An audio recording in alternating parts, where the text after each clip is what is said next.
Okay, and welcome Valence League to a spicy start to the week. We got a good game and series on your hands today. Split 4 Div 3A. It is going to be Ablaze Academy taking on Sacramentum. I will be your play-by-play Jay Real, and I'm joined by the talents by MRG Damon coming through on the Colorcast. Hello. How are we all doing? And this is going to be a bit of an interesting game. I'd say spicy again, but Ablaze definitely going to be bringing that heat. Sacramentum are going to be looking to pull off a bit of an upset here as Ablaze. I've casted the Div 2 team. We'll see if the Div 3 team live up to their standards. They did put on a great show. We'll see if Ablaze Academy can come through as well.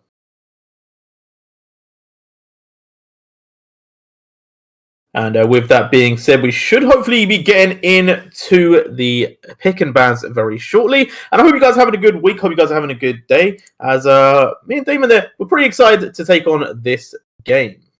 Yeah, this should be an absolute banger of a game. Two very different, yes, samey teams. With that said, we're going to go into draft, so I'll leave you take it away, boss. Yeah, and indeed, the drafts are going to be quite interesting. A lot of preferable picks there. A lot of people that play a lot of just one champ, but I wouldn't say they're necessarily one tricks for the Urgot. They're going to be taken away immediately, and so is the Azir. Two really strong picks for both sides. Yeah, definitely taking away the one tricks, or one trick for lack of a better word for these players. Organized Crisis being a Urgot main or one trick, and of course Curly being an Azir main, more so than a one trick. Possibly one trick, but very, very talented on the champions. And very good meta picks, actually. Urgot, surprisingly strong in this type of meta. Kind of slept on, and Azir is always good control mage, good at, playing the scaling game. Yeah, indeed. And scaling does come into importance quite a lot in these games. We do get a lot of those late game scaling team fights where it does kind of come down to who's got the better comp. And we do see the Blitzcrank and Samira band away. Another two very strong picks as the Ezreal taking off the boards. They're trying to take away some safety from the side of Ablaze as the Morgana also banned. So really trying to put them in a situation where they can't just hide behind a shield. Yeah, you can definitely tell the team styles coming into play here. Sacramentum kind of known for that like fast come at you type of style, while Ablaze is known as a kind of more controlled, slow play type team. The band's reflecting that quite clearly. And the first pick, Thresh, I really like this because from my knowledge, Mr. Carl, doesn't particularly play any of the counters except at a Mumu. Oh, I'd love to see that go down to the support pick. Won't lie to you. Yeah, it has become a really popular one in the bot lane, and Mumu starting to strike fear into people's hearts, especially with some APCs as well, and with Ziggs being quite popular in the ADC role. It definitely is a perfect time to lock that in. But talking about people that bring fear to those hearts, it is going to be the Heartbreaker himself, Mr. Viego, coming through, and what a powerful jungle pick to lock in. Probably the S-tier jungler, despite all of the nerfs that he's received over the years. Definitely going to see a lot of him at Worlds. Unless a major change happens the next week or two. But don't know if you remember the LCS finals, but Closer pretty much 1v9ing on that champion and winning them a title. But the Jinx Thresh is known as being quite good to the champion. It's very hard for him to get onto it, and if he doesn't snowball fast enough, the Jinx just kind of rolls over the game. Yeah, and Jinx, really good for the late game. Very, very well protected by the Thresh as well. Obviously, the Lanterns to give them a lot of mobility. As we do see the Mordekaiser are being locked in, which is definitely up there for Isha. As it's definitely a pick that they like to play. It's not necessarily their number one, but it fits in nicely if you are looking to maybe have like an AD mid or just to have a bit of tanky bruisery stats on the top lane. Also known as a pick kind of into Viego to just kind of take him away from your team, because you can survive him quite easily while your team kind of mops up the fight. Kind of like a soft counter. But this Lucian, kind of don't like it with this team comp. They're either going to be forced to have a Mumu and Lucian bot lane, or they're going to have double AD mid-jungle. Viego laning is kind of dead in the water. Would never really play it, but yeah, interesting pick. Could just be comfort more than anything, but it's a little bit strange. Yeah, and Lucian with the changes recently has become a little bit more prominent in the bot lane, especially with things like Enchanters, aka Nami, has been a very big pick for there. But I do agree with the Amumu, not necessarily the greatest of duos, but the early pressure may be what they want to take on into that Jinx, because they can maybe try and push that advantage early and kind of stop the Jinx getting too big in the later stages. But onto the second round of bans, we do see the Diana and the Kindred taken away from I Am Towie guys, and the Anivia there banned out by Ablaze, which is definitely a very strong mid pick for the side of Dark Weave, and Ornn going to be the last ban in the second ban phase. Yeah, so definitely trying to get rid of the other carry. I'd argue that Senpai and I Am Towie are the primary catalysts for Ablaze, but also just getting rid of very strong jungle picks. It's always a good plan, and then getting rid of the Anivia. Dark Weave is an Anivia player, and then just getting rid of a stable top laner like Ornn. However, they took the Malphite. Malphite into Mordekaiser's a interesting matchup. Pretty much you just try to survive it and then be useful late game, but never know. There is outplay potential in there. Yeah, it doesn't feel the greatest. Obviously, Malphite notorious against full AD comps, and the AP Mordekaiser should be able to kind of smash through his shield, but we'll have to see, as we do see the Nico locked in. Not the most commonly played, but definitely can have quite a big impact in the game. Definitely a strange thing to blind pick on top of that. Now, while you're most likely assuming that it is probably a Lucian or a Viego mid, you're still technically taking that coin toss. Nico is an interesting pick. Depending on what they pick here in the jungle, it could be a very, very strong pick with the combination, but... Well... Is that a Mordekaiser jungle, or is that Kled jungle? Both do work. Both are very strange. Yeah, I do agree with that statement. Both can work. Both very not meta. I think that I would rather see Kled jungle personally, just because I think the Mordekaiser matchup is pretty good to Malphite, and I think that Kled doesn't necessarily do the greatest. I am a little bit surprised, though. They've kind of really thrown this one left, although they are rearranging, and it does look like it will be the Mordekaiser there in the jungle, as we do see Sacramentum slowly just rearranging their comp as well with the last pickup of Veigar. It is going to be interesting to see if we see the Veigar ADC or if we see Veigar mid. I would much rather the Veigar being the bot laner rather, to use the Amumu curse passive, the conversion of magic damage into true damage. But at the same time, then you're kind of forcing double AD mid, and Nico has absolutely no problem just picking up a Seeker's Arm Guard and saying, okay, you don't do damage anymore. This should be an interesting one. I would favor Sacramentum's comp. Just has a little bit more scaling safety, but I mean, if Ablaze Academy comes out swinging and snowballs even a little bit, they will just run this game over immediately. Yeah, and I'm quite interested to see how this Mordekaiser does perform, because it's not a standard jungle. It's definitely not the most common of picks, but at the same time, it could do quite well. Mordekaiser does have a decent clear speed in the jungle, and if they don't get punished at all by the Viego, they might actually be okay. I will say, though, their ganks are a little bit lackluster, but they do have good gank support there. They have the Kled in the top side, they have Nico mid, and the Thresh in the bot lane, who can all put down some CC, which will aid in the Mordekaiser's attempts to gank, at least. Yeah, definitely. Mordekaiser in the jungle, it's known as a kind of slow clear, but it has very good skirmish, so might be looking for that early fight around Scuttlecrab. He will pretty much guaranteed have mid priority with the Nico, and then he should have top priority with Kled. Kled kind of beats up Malphite pre-6, so might just be looking to try and double scuttle or get early herald control. I'm not really sure. Gonna be honest, haven't seen this champion in a long time. Yeah, the Kled is definitely interesting. I think that there is a lot of priority that Kled can gain. Obviously, violent tendencies can start to cut through Malphite, and you could also take Ignite because of Charge, giving you such good map movement as well. I think that Kled should have the early game lead, as you say. So things like the early Rift Heralds are definitely on, because in the 2v2, I don't think that Cool is going to have enough damage to finish off both Kled and the Mordekaiser, while the Malphite isn't really putting out too much. But I kind of agree with your point of they need to play that early game fast and they need to play it furious, because if they don't get Curly ahead, if they don't get Ishka ahead, then it becomes a real problem where they're relying on Senpai, but he can just get blown up by that Veigar at any point. Exactly. Having a one carry threat against this kind of comp from Sacramentum, just an Amumu throwing himself at you, a Malphite throwing himself at you, the consistent damage being output by the two carries, as well as Viego trying to get a flank in you. It's pretty much, if there's not a two carry threat at minimum, the Jinx will just die every fight unless Fork plays it absolutely pixel perfect. Yeah, definitely going to have a lot of pressure on his hands to keep Senpai alive.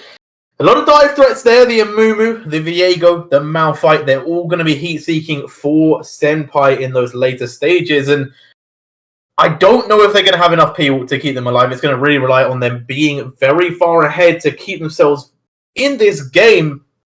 We'll have to see if they can do it. Obviously, the game is going to kick off now. The first game of our 3-game series. Who's going to kick us off with the early start? Will it be Ablaze? Will it be Sacramentum? Let us know in the chat. Put your channel points on the line. Bet which side you think is taking it home game 1. And we'll see you on the Rift.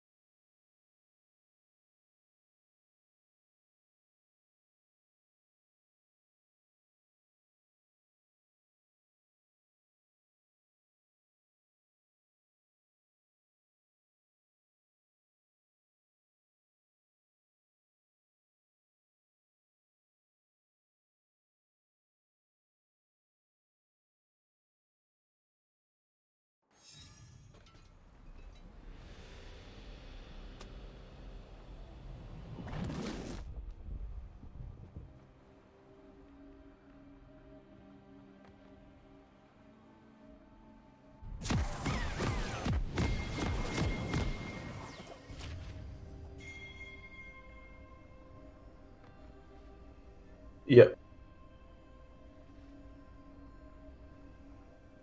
Yep.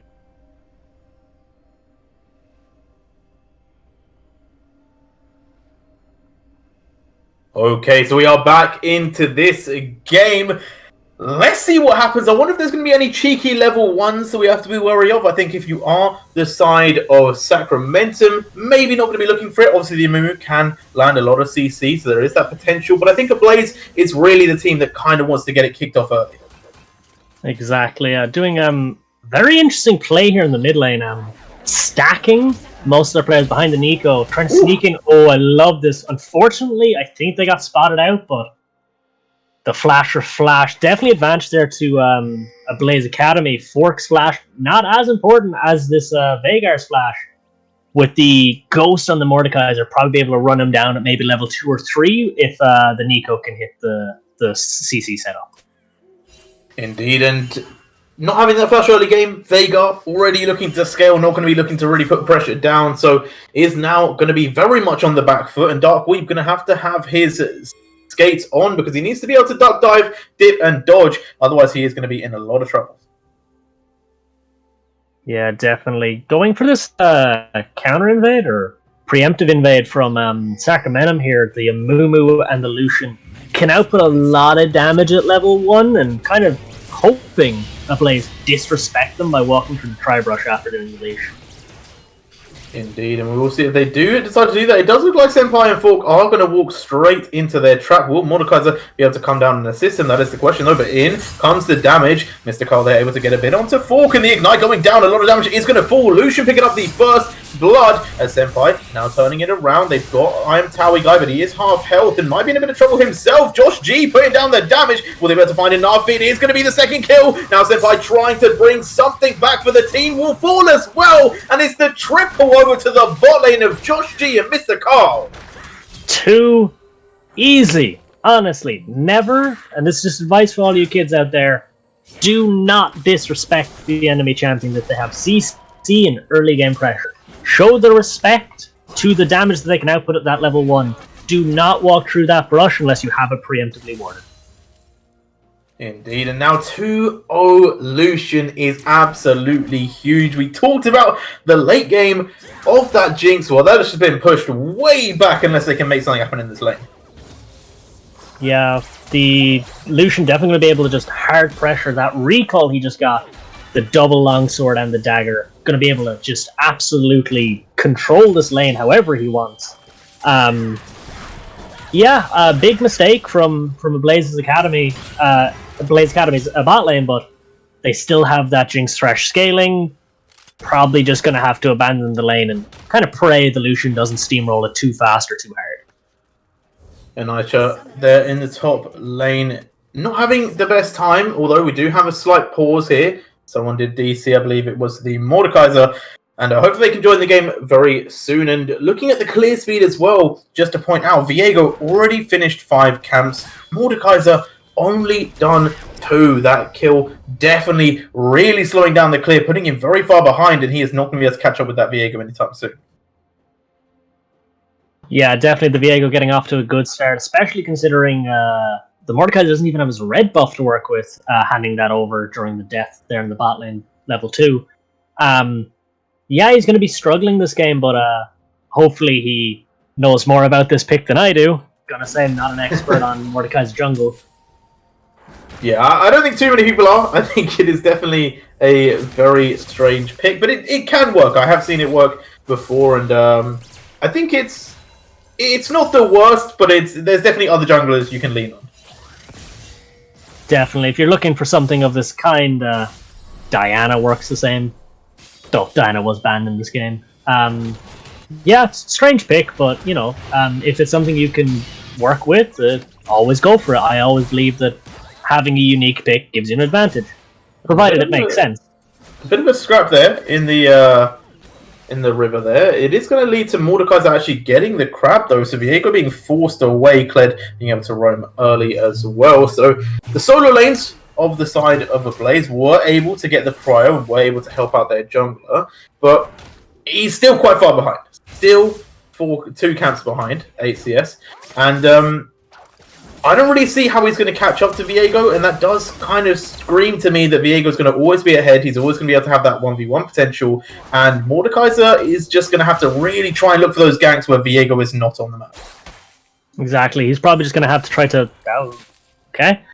Very interesting play there in the bot lane. Yeah, definitely the Mordekaiser is going to try to either out-tempo the enemy jungler by getting to objectives first, having correct setups, or trying to get in a sneaky gank here or two, but if they just both try to farm this out, Viego is laughing all the way home. He's ahead, and he scales faster, and he clears faster. Therefore, it's pretty much impossible to play that like slow, farm it up type of stuff. And they've also kind of removed that potential for maybe Dragon Soul being a win condition for Ablaze, because right now, Sacramentum, they've got all the pressure in the bot lane, so if you're looking for those dragons, you're going to have to be able to contest that bot, and I don't think Mordekaiser is going to have the facilities for that, and Jinx is definitely not going to be strong enough. No, Jinx versus Lucian is a very old, very standard matchup. We saw a lot of it in Season 6 Worlds, actually, if anyone remembers that, has been watching that stream. But, yeah, definitely the Jinx kind of comes online at 3 items. The Lucian comes along at level 3 until 3 items.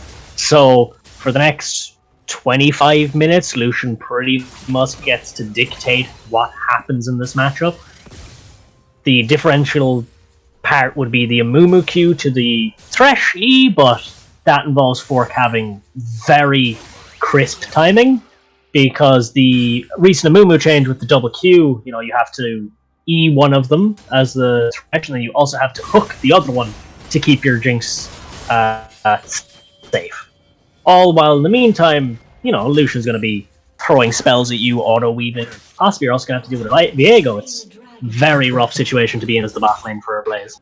Yeah, it's definitely not the situation you'd like to be in, if you could choose any. And it also kind of begs the question of, is Thresh going to be able to do it? Because on top of both of those Qs, you also have the curse coming through with the ult, and that is going to be really hard to keep Jinx away from that one. So I do think that those late game team fights are going to be really, really difficult for Senpai to live, especially with the Malphite diving on as well. It's just going to make it even easier for Mr. Cole to land that crucial CC. Yeah, this Jinx is a lot on her plate. Big gank though in the mid lane. We do see Curly dropping the Pop Blossom there. Going to be able to catch out Dark Weep, who is trying to get away here. Good Event Horizon does get him nicely away from Towie, but they do lock down the Veigar. And now here comes Mr. Cole though. Towie could be in trouble with the charge from Kled. It's going to disrupt him for a little bit longer, but into the Mordekaiser he goes, but he will be picked up by the Kled himself. Mr. Cole now going to be going pretty low as Isha able to make a difference, although nice Banish Toss gets him away. Now Lucia picking up the kill onto Nico. They might be able to 2v1 this, and Kled is going to start to run away. Gets locked down, able to make the jump as TP from Organized Crime Crisis does come through. And all in all, another big win for the side of Sacramentum. Their bot lane getting even further ahead. Yeah, very unfortunate that the Malphite had to burn TP there. Also just realizing it suppressed the attack Malphite, which is, well, that's interesting. It's different, yeah. Yeah, you know what? These people are just smarter than me, I guess. Unfortunately had a very late TP. I think if he was able to TP in an earlier state, that would have been a much better situation for Sacramentum, but... This top lane that was almost a really bad situation for the Malphiters. We do see another gank on that mid lane. Dark Weave going to be hooked. Fork, though, jumping straight into the Event Horizon, not going to be able to get any closer to the Veigar, and... able to stay alive this one, does survive this gank, still doesn't have that flash, though had to use it a little bit earlier. But this bot lane becoming more and more of a problem. 4-0 now on the Lucian, picking up almost the first item. There's not a lot that can really be done against Josh G. Oh, have they learned? They are gonna step forward. They won't fully commit, but Mr. Cole being taken into the death realm here. Who will choose the blue eyes? Who chooses the red eyes? Right now, it does look like Mr. Cole in a lot of trouble, and Josh G not gonna be able to do too much about it. He will lock down the Jinx, but Senpai gonna be able to pick up an easy kill, and they are gonna start to get a little bit of scaling, a little bit of gold back onto this Jinx. Yeah, that's a very good pickup there for the Jinx. Also, just want to point out that Jinx kind of managed to close a lot of that CS differential while that mid lane play was going on now. While Lucian did get a couple of kills, she got to close the gap a little bit, so it's not quite as bad as it looks, as it was earlier, actually. It's probably the gap closed a little bit. You know, Jinx got a couple of waves for free, she got a lot of XP for free. You know, she's 6 before Lucian is, and that play, that gank, they're actually allowing her to set up a pretty okay freeze there. Lucian kind of just having to sit back and respect them, but yeah, I kind of don't like this Amumu going. The Amumu kind of needs to go and fix that wave with the Lucian, or he's just going to slowly bleed out gold. Indeed, and Josh G still looking scary. The culling going to come out. Fork going to take quite a bit of damage there, although was able to avoid at least half of it. Mr. Cole there coming through with the gank path of his own there on the Tribush. And we haven't seen Viego really gank too much of these lanes, but saying that, we do see him in the mid lane, and now Pop Blossom isn't even going to be procced. The damage from Veigar is crazy. Yeah, definitely disgusting champion. The max HP, well, missing max HP on the ultimate kind of makes it like you go below 50% in this lane, you die. No counterplay, no counters, you just die. Yeah, Primordial Burst is a disgusting spell. It's obviously point and click, and the damage that you saw was pretty insane, as the Pop Blossom wasn't even able to be landed, as Mr. Cole going very deep here. Fork with the hook back. It's an easy gift over to the side of Ablaze Academy's bot lane, and I don't really know what the plan was there for the Amumu. I have a feeling this Amumu is just kind of thinking he's further ahead than they really are. And while they are very far ahead, they're not quite at that, like, I get to do whatever I want stage. You take one misstep, you get CC'd under that tower, you're still a Guardian Amumu. You don't really have any stats to work with. Your HP is relatively low and your defensive stats are relatively low. You die. It's definitely die. Mr. Carl needs to start showing a little bit more respect. And honestly, the threat of the Amumu Q is more impactful, especially in higher elo, than the actual Amumu Q itself, because while he has it, you have to play a specific way. The second it's thrown out, that Amumu doesn't do anything for 10-15 seconds. It's a window. Yeah, now, we talked about Dragon being a win con. So far, we have seen 2 Drakes over to the side of Sacramentum. It's a top lane dive here. Ischa trying to get the better of the Malphite, but Mr. Tower Guy going to have to tank this tower, but one more tower shot might end it. They will be able to survive, though. Thresh coming through with the Lantern as well. And the kill going over to Imatawi, guys, and a pretty successful dive there. They're also going to be able to get a lot of this tower, if not all of it, with the Retel being spawned pretty early.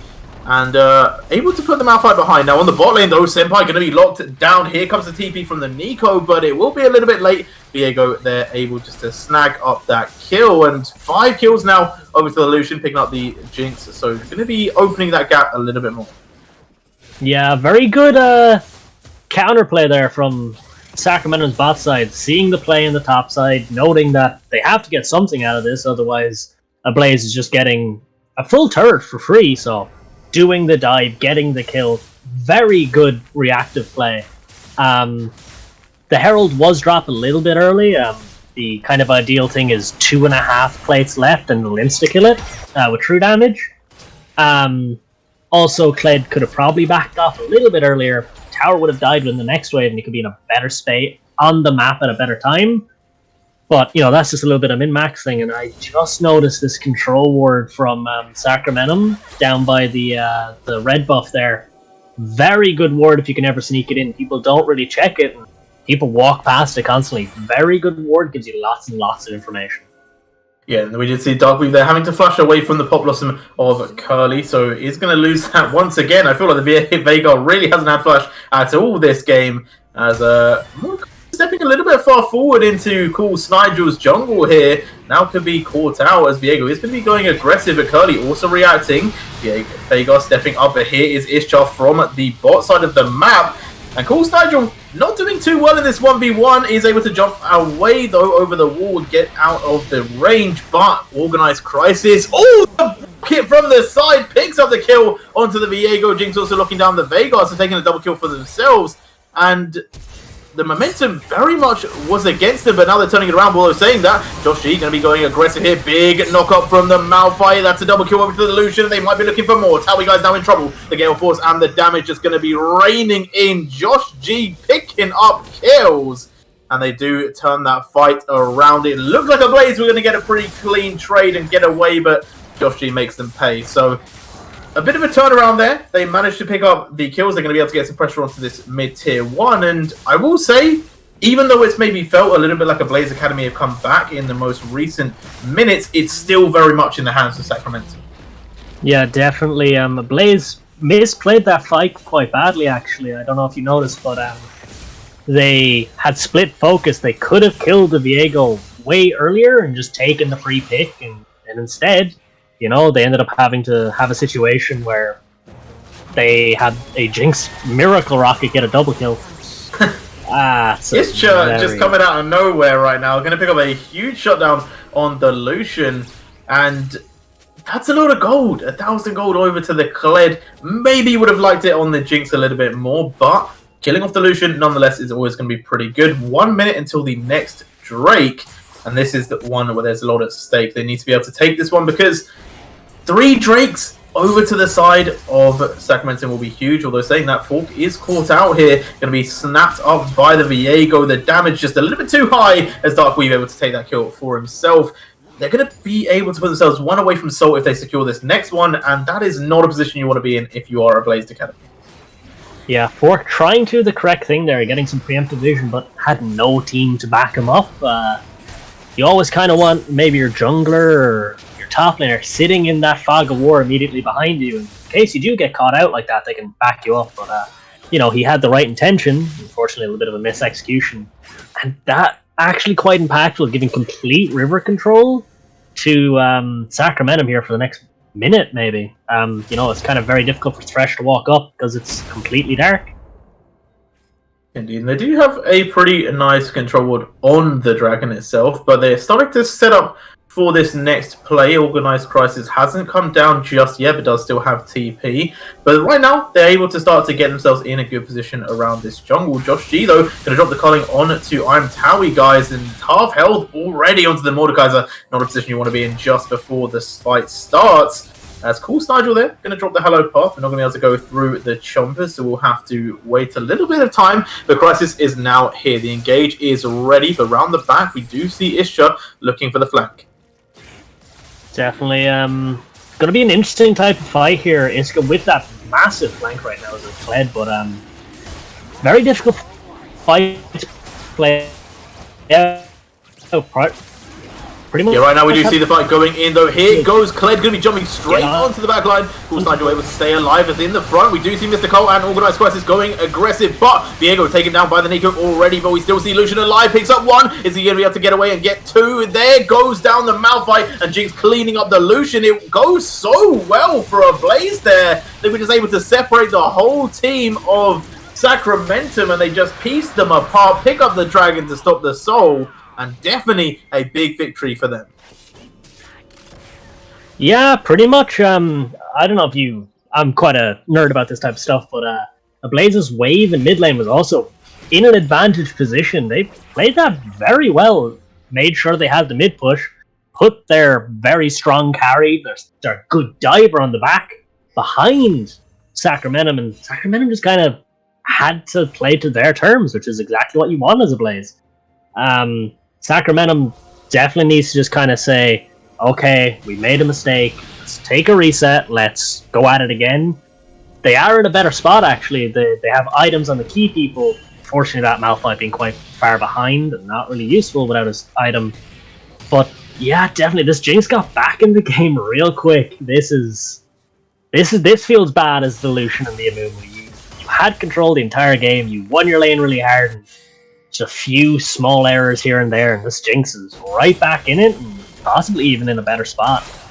Yeah, gold gap still 1.5k on the Lucian, but overall as a team, they are up about 1 to 2k for the side of Ablaze Academy, and they've managed to bring it back to what was quite a substantial gold lead over to Sacramentum. And I will say, it does kind of feel like it's the Lucian show if you are Sacramentum, because he's pretty much the only one with kills on the side of your team. You do still have Veigar that will be scaling though, so they have that to wait for. But we talked about Lucian kind of falling off once he gets to that 3 item mark. He's got 2. Jinx is almost completed their second, and we're definitely edging on that later stage in the game, and it kind of starts to beg that question of, is Josh G going to be able to do enough in that later stage, or is Senpai just going to come through and absolutely snowball the game and steamroll it? Yeah, the Collector Gale Force, this Lucian's going to just try to one-tap someone. The recent changes to his ult with the additional bullets, making Collector a viable item on the champion. Collector's quite a big trap for a lot of champions. You really only want to build it if you have consistent ticks of damage. But he's in a really strong spot if he can get into a 1v1, 2v2, 3v3 skirmish, but Jinx will always be better in that big 5v5 type situation, especially if Ishka can get one of those flanks again. Indeed, and Ishka has been playing some really good League of Legends today, as they've been able to impact the map a lot. They've had a lot of good TPs, a lot of good roams with the charge. They've had some good flanks as well to really disrupt the team, and they were able to pick up a lot of damage onto Cool Nigel, which just allowed Curly to finish them off on that backline, and that was a big part of what separated up that team fight and made it so difficult for Sacramentum to actually get their damage off. And as you said, if he can keep doing that, Kled is an earlier game champion, so we're not going to be expecting him to absolutely 1v9 the late game, but if he can cause that disruption, give time for Jinx to come through and do their damage, then they're definitely setting themselves up to maybe take game 1. Yeah, and if they do take game 1, Sacramento, like, what you really go back and tell yourself, like, okay, let's just not into our lead, I guess. But, you know, as a Blaze, you can definitely go back and say, you know, hey, let's make sure we're showing respect, and let's make sure we're Ooh, talking about respect, Mr. Cole now caught out. Is going to have to flash away, coming over the top. Not going to really do too much damage. It's Kled dashing into the event horizon. On the backline, though, Organized Quest is going to be able to get a big knock-up. Nigel trying to step forward, but so far, no one going down. Viego is going to be the first one picked up, and Crisis now in a lot of trouble. The flashes to get away from some of Ablaze do keep them safe, but it's a 5 versus 3 as they surge down onto the tier 1 mid. Oh, but Mr. Cole missing the ultimate. There's the zap. Do they have the rocket? They don't just yet. It's already been utilized, and Mr. Cole will be able to sit a little bit safer, but with the Herald, they're going to be pushing down this tier 1 and potentially the tier 2.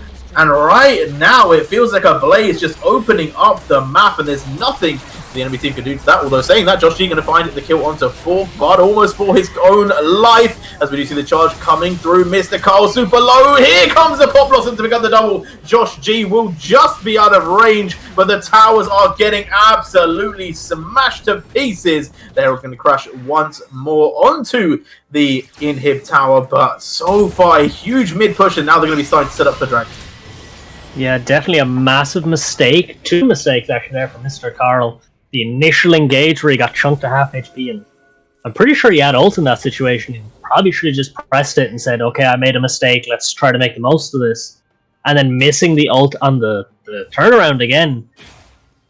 Mr. Carl kind of needs to step this up. That was 2 major mistakes he made, and pretty much cost his team all of the advantages they had built up for this. When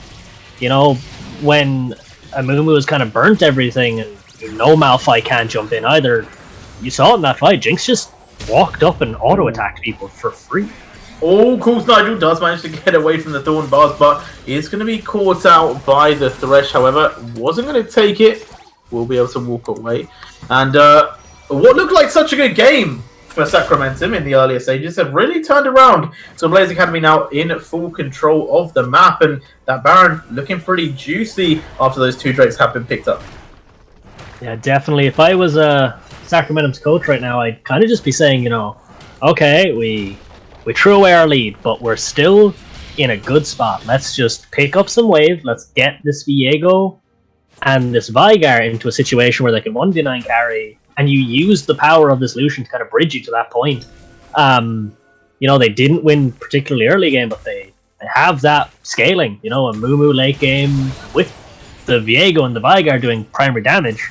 And Lucian doesn't particularly fall off too hard anymore, unlike previous years where after 3 items he kind of stopped existing. He's still very strong damage dealer late game.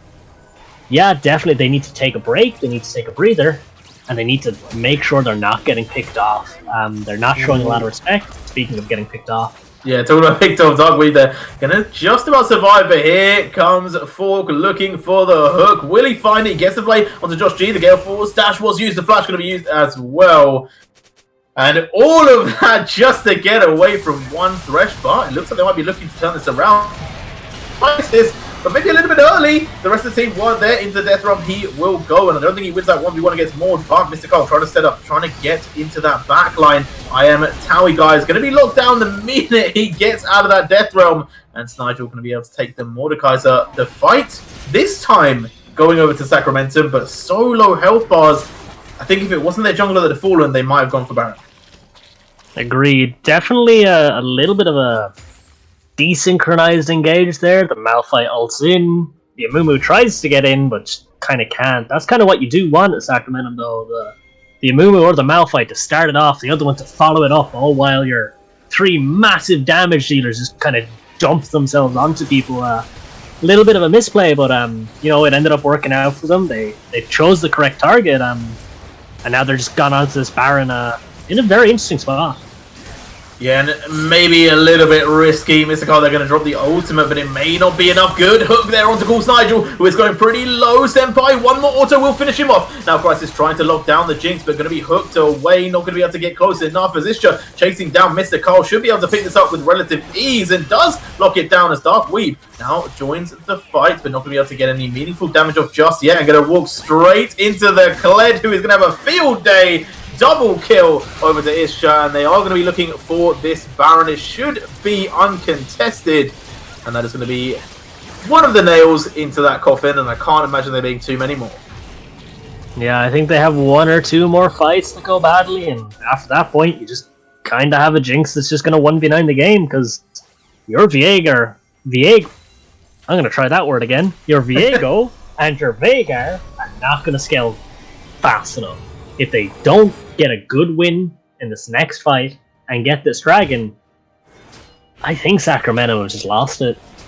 The Jinx has just kind of gotten back into this game, and you kept her down. You did the correct thing early game, and then you let her back into this game. And a Jinx in this game can do a lot of damage, especially when the Amumu and the Malphite are so far behind. Kind of don't have a way to get on. And it almost feels like a lot of the time we see the Malphite and the Amumu kind of going in really prematurely. Like they're there, they're in the fight, they've got the setup, but they're just not with their team. Their team is not able to get the damage down because they're just too far ahead, and it almost feels like they need a little bit of patience just to wait for the rest of the team to come through by Organized Crisis and Mr. Carl. But we'll see if they can correct that any time soon. As Dark Weed now going to try and get a little bit of poke damage onto Fork and I'm Towie, guys, but not going to be able to land too much here. And it's a big risk as well, not having your team ready there. If they do manage to land anything on Dark Weed, he probably will just be popped. Yeah, definitely you can tell the engage tools from Sacramento, the Amumu and the Malphite, definitely feels like a solo queue type of thing where they see the angle, they take it, and then when they die, they like all type team where were you? Oh, but here we go. We get the fight. Event Horizon going to go down. Ishtar just tanking the whole culling because why not? As Mr. Cole, they're going to step forward looking for a big ultimate, but not going to find it just yet. Finally gets onto the Jinx, but he's all alone. And in the background of his own team fight, his team is being decimated. The Carl is just going to be causing too much drama. The Kled stepping forward. Darkweave, the last one alive. It is just too much to handle. The tier 2 goes down. They walk away from him. They will throw a little bit of damage to finish him off, and they're gonna push the base. This is quick pace, no race, because they're able to finish this super easily. They take down the tier 3. They're looking for the inhib, and it will just be the Nexus next. This feels like a really bad game for Josh. He played it very well in the early game, and the team kind of let him down, if I'm being honest. Couple of messed up fights from his engage tools, and the Amumu kind of giving a few free kills, but you can definitely go back after this game and kind of say, okay, we know how to get the lead, let's just keep the lead this time. Very good comeback from Ablaze. Unfortunate upset. Unfortunately, a bit of an upset for Sacramentum throwing such a strong lead. Hopefully next game they can fix it. Yeah, and it is a 3-game series, so it's not just the one and done. They do have time to bring themselves back into this game, and they can potentially come back and take this 2-1. So I think they need to come back, forget about that first game, look ahead, look to the future, and see what they can do for the next game. Because as you said, they were really far ahead early on, but they let that slip. They got a little bit too confident, and they kind of threw just present after present after present into the hands of Sacramentum, and they took those up willingly, and they were able to turn it around. So maybe if they were a little bit more cautious, they can win those games, and we'll have to see if they change that up next time. But for now, we are going to be going to a quick break. So guys, in the chat, make sure you go get a drink, get your snack, and be right back because you don't want to miss any seconds of this.